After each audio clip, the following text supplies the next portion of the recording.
नमस्कार, स्मिताज जेएसवी टेजामध्ये तुमचं पुन्हा एकदा स्वागत. आणि आज मी घेऊन आले पुन्हा एक नवीन रेसिपी. नाव आहे चंद्रमंडला. पाहूया यासाठी आपल्याला काय साहित्य लागतं.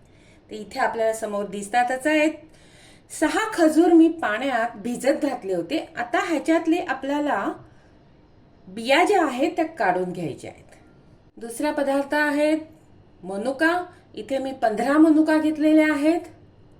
तिसरा पदार्थ आहे 6 बेडगी मिरच्या. ह्या मी पाण्यात भिजत घातलेल्या होत्या. त्या आपल्याला सगळं काही एकत्र वाटायचंय आणि ते सोपं जावं म्हणून मी पाण्यात भिजत घातलेल्या आहेत.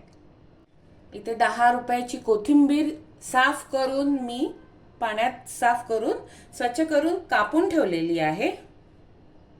आंबटपणासाठी आपल्याला साधारण 8 आण्याच्या नाण्या एवढी चिंच वापरायची आहे. माझ्याकडे चिंच नसल्यामुळे मी आंबोशी वापरलेली आहे. आंबोशी म्हणजे सुकवलेली कैरी जी असते ती. आंबटपणासाठी मी इथे 3 आंबोशी घेतलेल्या आहेत. आणि जर तुमच्याकडे चिंच असेल तर 8 आण्याच्या नाण्या एवढी चिंच. 6वा पदार्थ आहे गूळ. इथे मी माझ्या आवडीनुसार गूळ घेतलेला आहे. साधारण आंबट गोड तिखट अशा चटणीचा प्रकार आहे. चटणी असं नाहीये, एक पंचामृताचाच प्रकार आहे. तर ह्या गुळाला तेवढा गोडपणा नाहीये, त्याच्यामुळे क्वांटिटीमध्ये तुम्हाला जास्त दिसतोय. तुम्ही तुमच्या आवडीनुसार घ्यायचा आहे. फोडणीसाठी तुम्ही घ्यायचं आहे शुद्ध तूप किंवा खोबरेल तेल.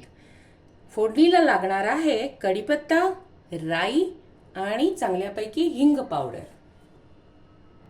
सर्व पदार्थाला चव येण्यासाठी आपल्याला टाकायचं आहे अर्थातच मीठ. छोट्या मिक्सरच्या भांड्यामध्ये आपल्याला सर्वात प्रथम कोथिंबीर वाटून घ्यायची. आता ह्यामध्ये घालायचे मिरची अख्खी.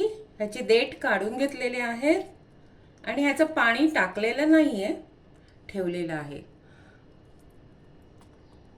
हे आहेत कैरीचे तुकडे, म्हणजे जी आंबोशी म्हटलेले आहे आंबटपणासाठी घालायची ती आहे. खजूर बिया काढलेले, पांढऱ्या मनुका आहेत. आता हे आपल्याला वाटून घ्यायचं आहे. वाटताना आपण त्याच्यात गुळाची पावडर थोडी घालूया. वाटण तयार आहे. आता ह्यामध्ये घालायचं आपल्याला मीठ. मी जेवढं गूळ वगैरे घातलं होतं ते सगळं परफेक्ट आहे. गूळ माझा अजूनही उरलेलं आहे पण ते वापरायचं नाहीये. थोडासा हिंग आपल्याला फोडणीत घालायचा आहे आणि कच्चा घालायचा आहे. आता हे जे मिश्रण आहे हे सारखं करून घ्यायचं आहे. तर थोडं वाटणाचं पाणी आहे, तसंच खजूर वगैरे भिजवलेलं जे पाणी आहे ते ॲड करायचं आहे आपल्याला. हा पदार्थ दाखवण्याचा माझा उद्देश एवढाच आहे की आता श्रावण महिना वगैरे येईल. आणखीन ज्यावेळेला आपण पूजा वगैरे करतो त्यावेळेला आपल्या पानाची डावी बाजू नेहमी सजलेली असते वेगवेगळ्या पदार्थांनी. त्यावेळेला हे तुम्हाला नैवेद्यासाठी बनवता येईल.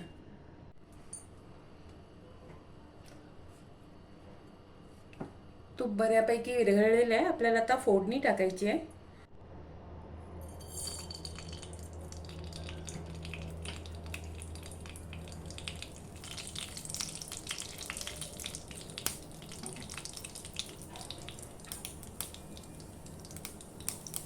हिंग घालायचं आहे.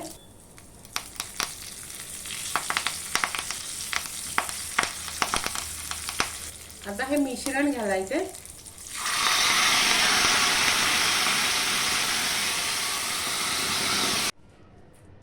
छानपैकी उकळी फुटली आहे. साधारण एवढं जाडसर पाहिजे ते आपल्याला. मस्तपैकी आंबट तिखट गोड असं चंद्रमंडला तयार आहे. दुसऱ्या भांड्यात आपण काढून घेऊया.